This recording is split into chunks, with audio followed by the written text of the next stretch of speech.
Oh, Bizzle for shizzle. What do you have here?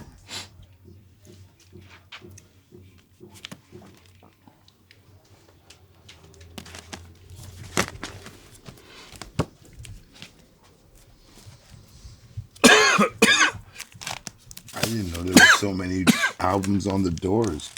Oh, man. There's a lot of them. I mean, shit. I didn't know. I thought that they made like what, 5, 6. Yeah. But then also all the comps that came after, or all the like boots maybe. Right. Were you ever into Roxy Music? I knew some of this stuff. You know, they had cool covers. Right. That's what I liked about them. Right. They had cool covers, but I didn't get it. There's nothing that sticks out to me but the name and the covers. Yeah. Unfortunately. I always remember digging and seeing the covers. Not necessarily quite understanding as a kid. This was in 73. These guys are channeling their inner Elvis. And then Eno over here, Brian Eno being just Brian Eno. But looking Right.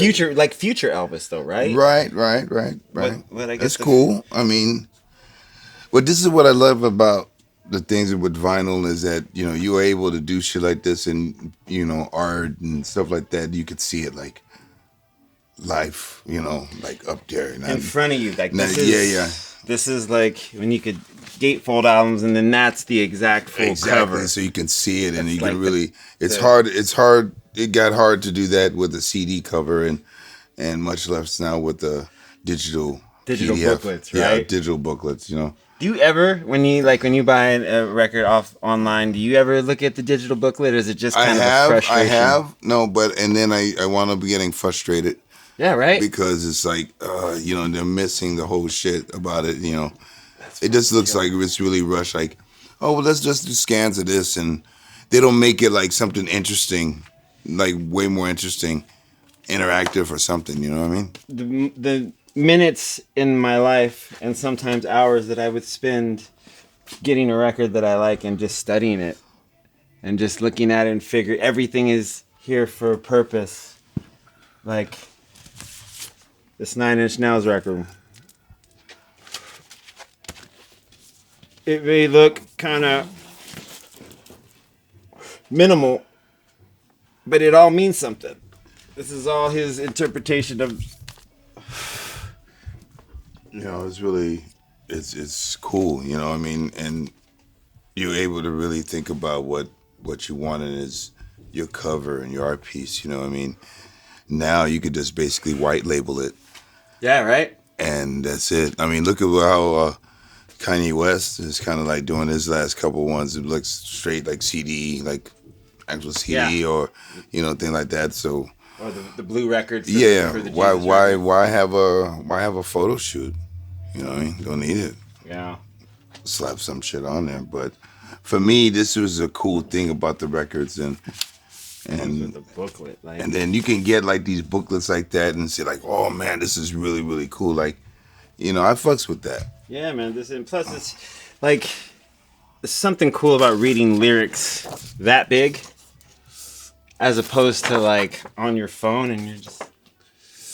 You put that shit on Zoom, you know. You put it on Zoom. You know, you're pretty good.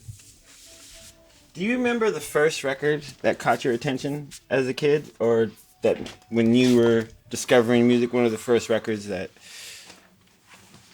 or group? The one that sticks out right now is Jimi Hendrix Band of Gypsies. There was just something about that record cover. It was just him, but the lights were like, I mean, it was different colors and it was very blurred. And I did not know, you know, what Jimi Hendrix was about, like the experience, anything. My first intro to Jimi Hendrix was Band of Gypsies. So I just see this record and it just says Hendrix. Yeah. It doesn't even say Band of Gypsies, it just says Hendrix. And that, I mean, and even when you saw like a photo of the band and everything, like on the stage, everything was blurred. Yeah. Everything was, you know, Jimmy was blurred. Buddy Miles was blurred. Billy Cox, he was blurred, but it looked so dope, and the music kind of matched that. So right off the top, it had to be that record. Hell yeah. I'm talking about Jimi Hendrix. Let me see if I find it. See? There you go. We're talking about it. Bam! All right. And it was a New Year's Eve gig. Right. It was New Year's Eve. Was this at the This is at the Fillmore East. Yeah. Right. They later released an album of the previous night. I don't know if it's on vinyl. You know, you see this and this light show and everything like that. New Year's Eve, 69 to 70, Fillmore East, New York. Damn. You know, but yeah, this album right here, Machine Gun, was one of those songs that fucking, it got to the point that he was like shooting shit. Mm-hmm. I was like kind of outside the room. That shit kind of scared me. Because it's like, he's shooting. They shooting. They shooting. You know, they looking like Little Kim and shit. You know what I'm saying? So, yeah. Yeah, one of the Hendrix things I think I recently fell in love with again was the song Easy Rider. Mm. And it's on this album right here. One of the last songs he recorded before he passed, but I got that record. Yeah, but that's a good record. That's a good version. Easy Rider, track 2, side 2. He's got a bunch of versions of that song. Mm-hmm. Matter of fact, I think on the Band of Gypsies one, the Live at the Fillmore East, the previous night, there's a version of Easy Rider on there. They did a couple of experience songs, but it was Band of Gypsies. I want to say that Easy Rider is on that record. Yeah, I really think he was on his way to being like some next level funk and rock. Like, the funk was coming. The funk was definitely coming. You know what I mean? And you had, Buddy Miles. You had them guys. They were funky. It was a different thing from the experience. But that's what got me, is because he was funky. James Brown funky, early Kool and the Gang funky, Ohio Players funky. Parliament Funkadelic funky. Those. That's what shaped my ear a lot with the Latin jazz. That shaped it too.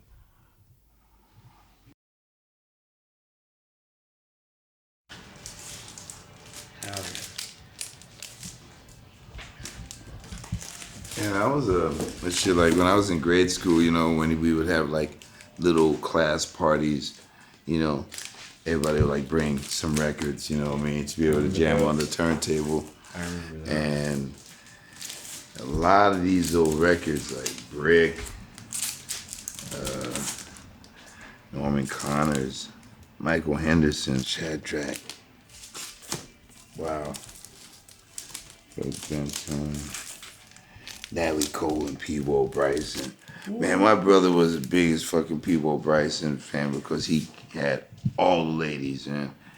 He was singing those OG R&B love songs. This dude right here, man, he had his shit, and then he did shit with Roberta Flack. Yep. Right. Pablo Bryson.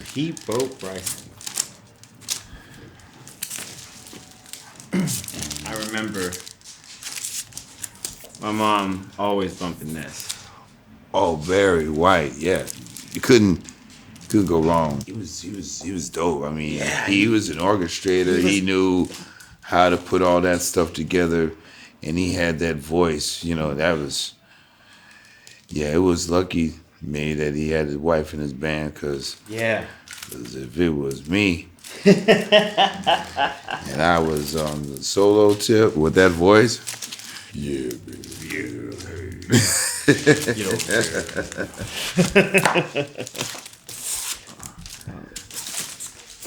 Billy Preston, some considered the fifth Beatle, right?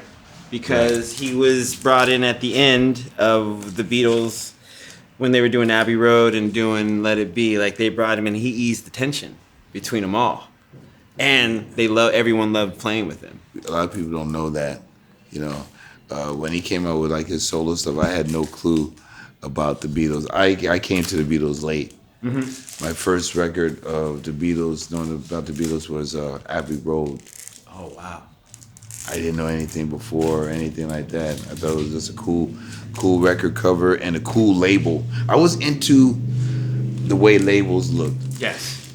You know what I mean? Right. A cool label, when you see that shit spinning, I was like, man, I wanted to be on Casablanca Records. Yeah, me too, dude. That was one of my dreams because they had the coolest label because the Kiss records. The Kiss records, they would put the artwork on the label. And that was like, it would, whatever that album, it would be like on the record. And I was like, how do they do that? This is fucking amazing. Yeah. So they had the shit from their label that was like on the Sahara kind of thing, their thing. Sheila E. Oh, man. To me, this record kind of like, for percussionists, this was an important record for me because it kind of brought the percussion out in the front in a more pop kind of way, you know what I mean? Like, because not only was doing stuff with Prince, but when you saw her show, the timbales was like right there. Front and center. And the only time I had ever seen that is in Latin jazz gigs with Tito Puente and my pops and stuff like that.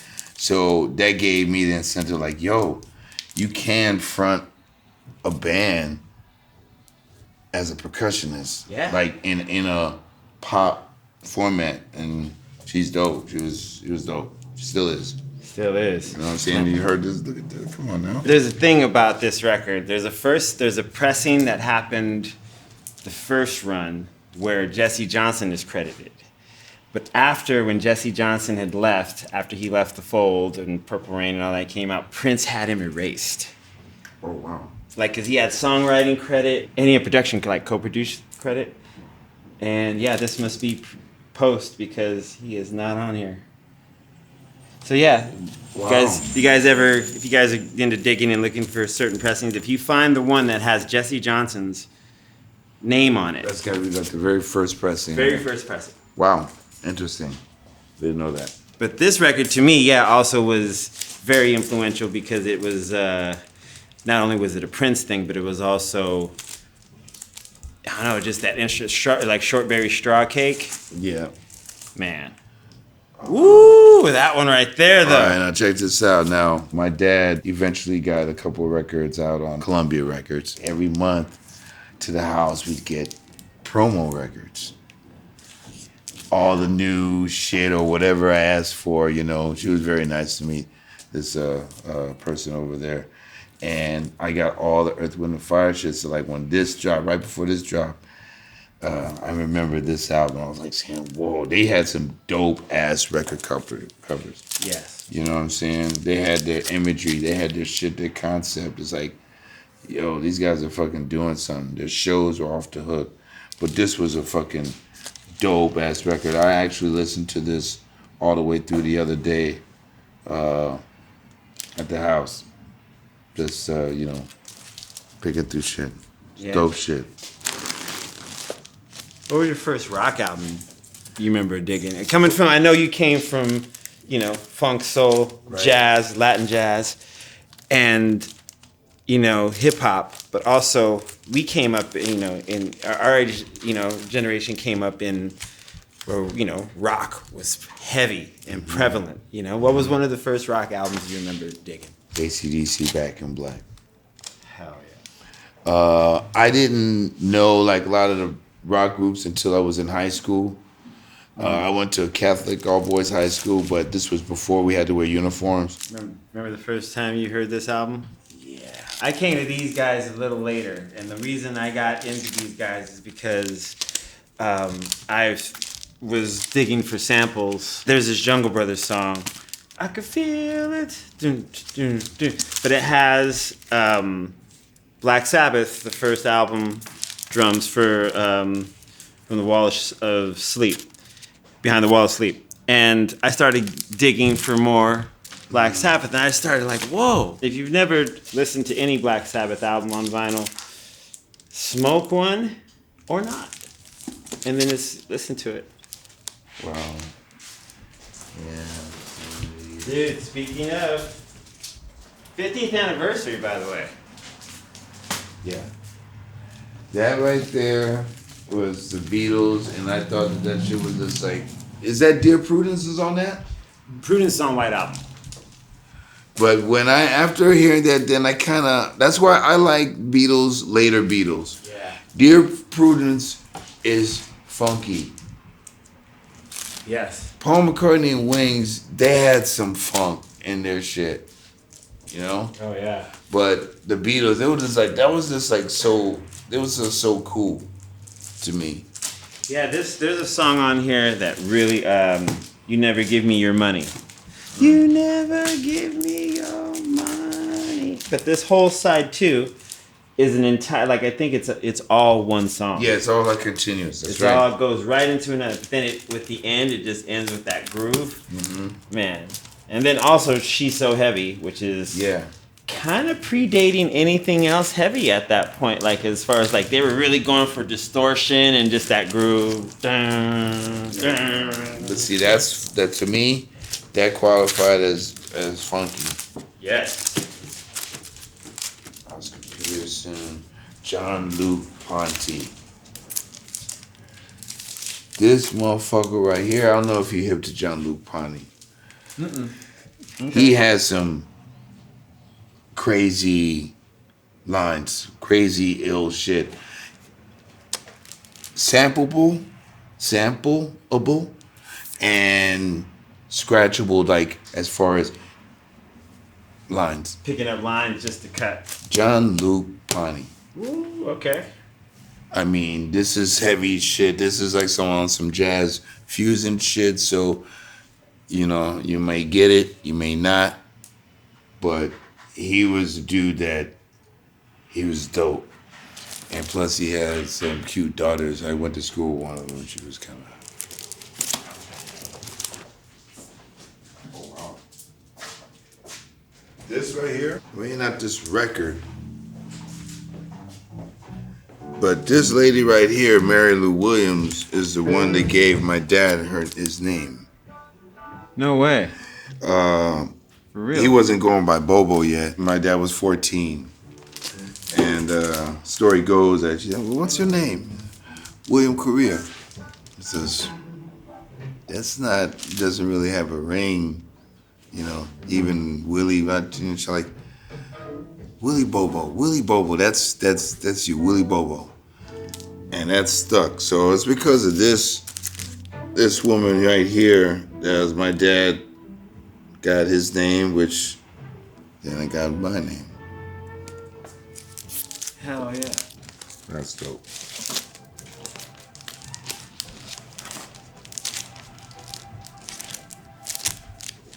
I could be in here for a minute.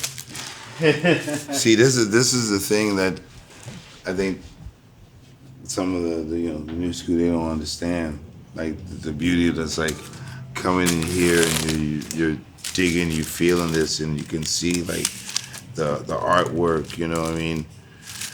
It was messed up when you had the CDs. You just had the little box. You know, and then everything is getting like smaller. You know, you look on your. I want to see the artwork. I have to take a snapshot and then I have to like fucking zoom it in, you know, just so I can see the fucking detail. Yeah, man. You know, but it's like that, man. Call me old, but fuck it. No, man, it's supposed to be that way. Even like just to be able to look at the album and hold it. I spent many hours doing that, listening to a record and studying every nook and cranny of the art, and even taking it out to go through the liner, you know, the sleeve. Maynard Ferguson. And just realizing that, like, you know, there's this, like, all this means something. It's to represent something. Whatever it is, I'm sure I'll figure it out when I listen to this record for the 18th million time. And then you start to, you know, go, oh, okay, like, you start to see recorded and mixed at. Yeah. You know, sleeve by so-and-so. Who's the engineer? That guy. That's how a lot of, you know, especially a lot of alternative bands, and, you know, you can hear it on interviews even from Dave Grohl on, that a lot of those groups A lot of those musicians, they'll be looking in the back. Where was this recorded? Where was this album recorded? I want to record my album there because so and so recorded there. You know, like Sound City. So many people wanted to record there because Nirvana recorded there. You know, shit like that. Fleetwood Mac, and all these, you know, heavy duty groups.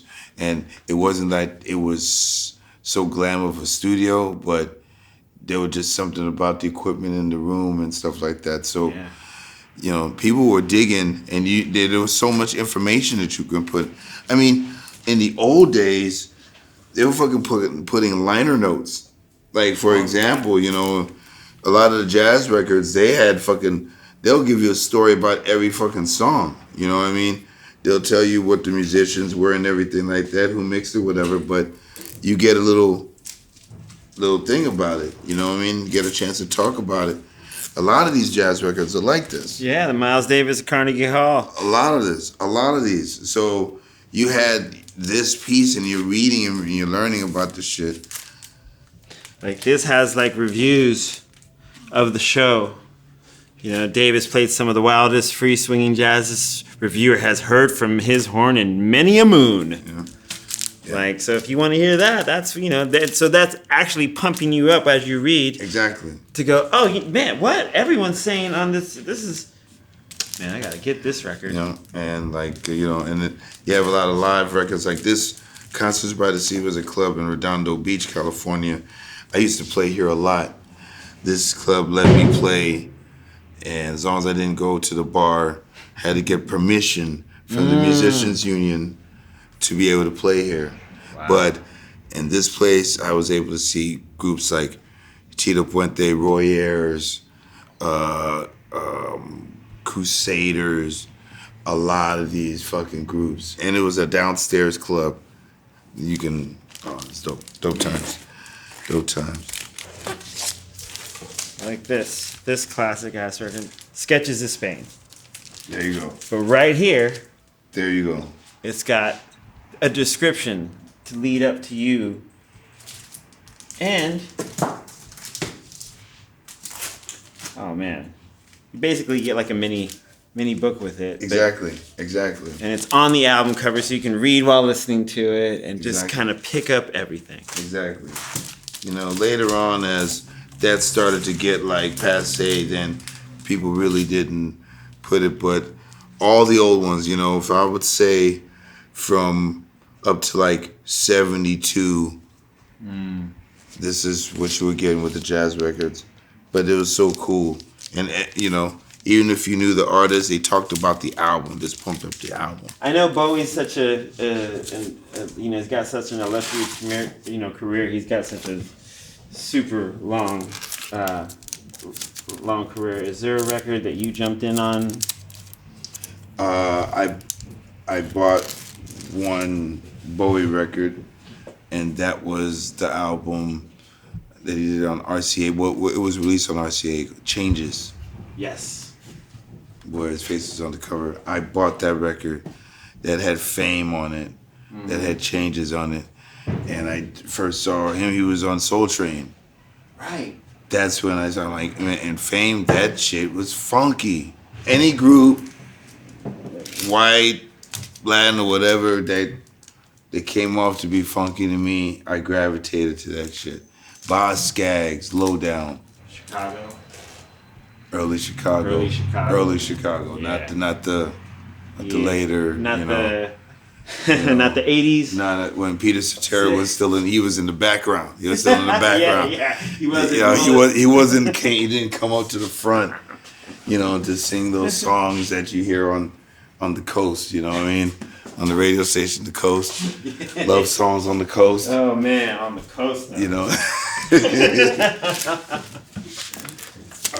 Paul McCartney and Wings, man. I feel you on that. Okay, my favorite Beatle, because, I mean, I discovered the Wings before I really delved into the Beatles.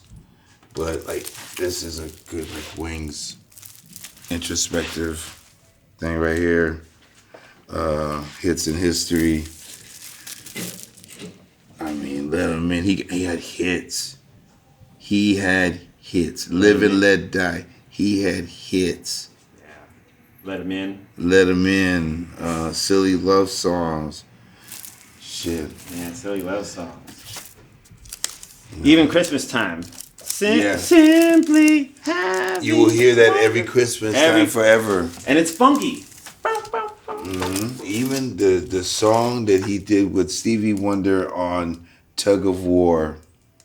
He did 2, Ebony and Ivory, and then he did another one. Oh, there was another one? I haven't even. Yes, and it's really funky. You hear them, Stevie's fucking it up on the clarinet. Hell yeah. But yeah, he was my favorite Beatle. I've had arguments with people say, "Oh, John Lennon." And John Lennon was dope. But on your favorite Beatles songs, who was singing? No, Paul McCartney. Paul McCartney. Paul McCartney. Yeah. Hell yeah, dude. Well, I think. That's some cool stuff here, man. Is there anything you want to talk about? You want to promote anything, or just like talk about something to watch out for, or? 2020 is gonna have some good music coming on out. I mean, they got a bunch of projects happening, so just be on the lookout for that. Yeah. Follow me on the on Instagram and stuff like that, and Twitter. And follow the madness, follow the tours, and all that shit. And it's all good. But yeah, we'll be out there. Just have a good rest of the year and into next year. And if you're seeing this in 2020, have a good year.